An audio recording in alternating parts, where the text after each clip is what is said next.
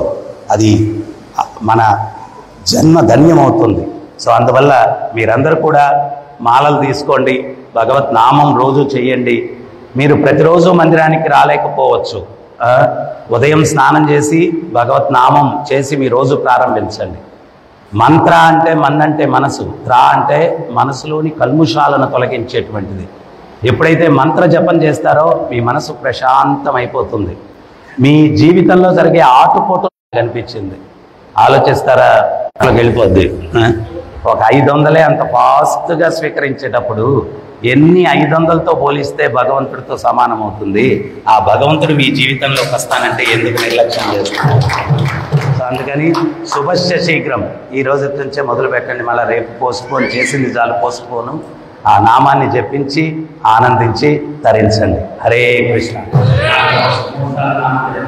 Hare Krishna